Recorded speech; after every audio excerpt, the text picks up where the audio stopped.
Hey everybody, welcome back to Football Talk with Vinny. In today's video, we're going to be talking about the Las Vegas Raiders.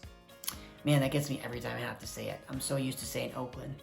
Now, obviously, with the Las Vegas Raiders, I actually do live in Las Vegas, so you would think it would be my hometown team, but I've been watching football so long that actually, when I was younger, I did not like the Raiders. I actually rooted against them. So nothing's really changed. I don't care that they're in Las Vegas. I really don't root for the Raiders. A lot of people, especially like my friends and stuff that live in Las Vegas, they're like, you're kind of weird, like they're our team. I'm like, they're never gonna be my team. The Dallas Cowboys are my team. And I can't have two teams. I have one team. There's only one team that I like. Every other team, they're all just teams. But anyways, let's get into their offseason.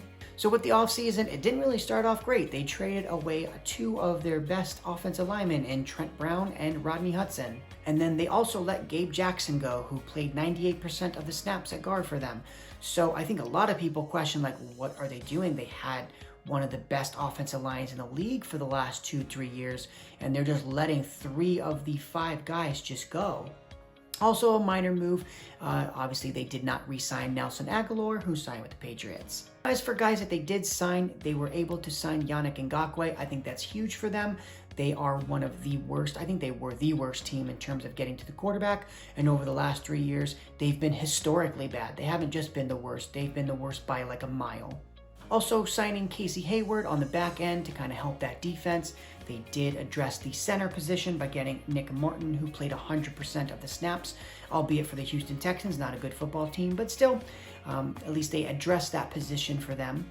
Then they signed some guys on the offensive end, Kenyon Drake and Willie Snead, who hopefully can come in and make a small contribution for their team. And then they did sign a left guard, Denzel Good, so at least they tried to address the offensive line from trading some of the guys away. And then lastly, they were able to re-sign Colton Miller. So again, I think going into the draft, I think they were able to kind of shore up some of the defensive leaks that they had. Again, they're not a great defense, so you're not going to shore up everything. But I think they were able to fill a couple holes. But I think the head scratcher was trading away a couple of those offensive linemen and replacing them with guys that you just don't think are as good as the guys you actually lost. So at that point, I think the offensive line was at that point the biggest weakness really going into the draft. And obviously, what are you going to do at the quarterback position? Because it seems like every year, John Gruden says he's sticking with Derek Carr, but there's always rumors that they're looking for someone else, and if they can upgrade at the position, they will. So now with that being said, let's get into the draft. Their very first pick, Alex Leatherwood. They picked him at 17, and in typical Raider fashion, I think a lot of the mock drafts had that player specifically going in the 2nd and 3rd round. So again, I'm actually not as down on the pick as most people, because at the end of the day, I remember 4 or 5 years ago, Dallas took a center by the name of Travis Frederick at pick 31, and he was projected to be a 70th overall pick. And how could we reach for a player who all he did while he played was make 3 or 4 All-Pro teams and 4 or 5 Pro Bowls while he was able to play before he got that disease that he got that forced him out a year, and then he came back and made the Pro Bowl. So again, I'm not too big on that. Again, as long as the player they took, if he plays very well, no one will care that you reached for him. But obviously, when you do take a player that's supposed to go 10, 20, 30 picks before you've taken him, it puts more pressure on that player, because now the player has to play well to justify taking that guy. Now with the 2nd pick, they were able to get probably the best safety, I think, in the draft, in Trevon Moehrig. Now he was projected to really go in the late to mid 1st round, so the fact that you were able to get him at pick 43, I think is a steal for the Raiders. I think had he gotten picked at 17, I think no one really would have said anything negative, right? If the picks would have went Trevon Moehrig at 17 and Alex Leatherwood at their 2nd round pick, I think nobody would have cared necessarily. But because it went in the order it did, they kind of hate on the 1st pick, and the 2nd pick was fantastic. Now you got pick 79, they took a linebacker, Malcolm Consi, probably pronouncing it wrong, I'm going to spell it though at the bottom. Then at pick 80, they had the very next pick, they took Divine Diablo, a safety. And then at pick 143, going to quickly go over the rest, they took Tyree Gillespie, a safety again, pick 167, a corner, Nate Hobbs. And then finally, to round it out, pick 230, they took a center and Jimmy Morrissey. Just quickly, don't like to go over anyone past the pick 100 because again, after those first 3 rounds, it's tough to even make the roster. You're trying to just contribute on special teams. But, if you focus on those first 100 picks, you were able to get a left tackle, 2 safeties, and a linebacker. So you really addressed the defensive side of the ball with your second and third round picks. And then in the first round, you addressed the left tackle position, who obviously by trading Trent Brown away, you had a huge need there. So I actually like what the Raiders ended up doing. I think even though they let a couple of the older guys go, really, it's not really a bad philosophy of letting a guy go a year too early rather than a year late, because you don't want to be the one paying him big time money when he's no longer playing like a good player.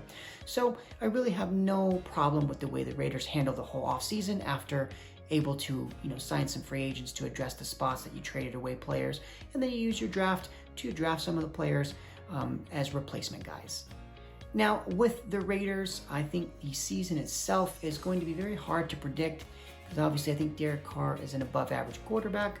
And I think that their roster is so young, it's just going to depend on how some of these young players develop and if they're able to kind of take another step forward.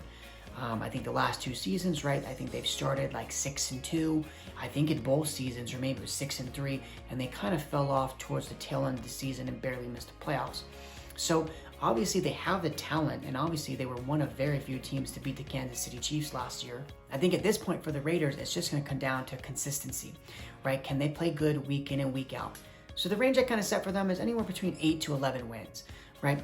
I think that if they win closer to that 8-game mark, it probably means they lose a lot of divisional games, right? The Chargers are going to be a tough out. Obviously, Kansas City is the best team in the division. And I don't think Denver is going to be an easy victory as well.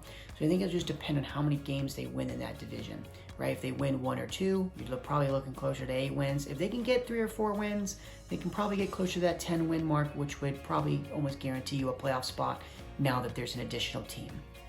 Now, real quickly though, I did save the money for the last just because I think it's interesting. So right now they have about $3.3 million to spend, so they pretty much spent all they could spend. But next year they have $51 million. So next year they're going to have a ton of cap space. They are going to be able to obviously re-sign some players that are playing well, that are under contract for them, but also they're going to be able to sign a bunch of big name free agents next year. I think if they were to make the playoffs this year, I think a lot of people will pick them to be a sneaky Super Bowl contender for the next season, because when you look at how much money they have to spend, if they're already a good roster now, they're only going to get better by signing some other guys. So that's going to do it for today's video. Obviously now we are officially past the halfway point, so thank you guys so much for watching. And if you did like the video, make sure to hit the like button, as it does help the channel out. Also subscribe if you're not subscribed, that does help me as well.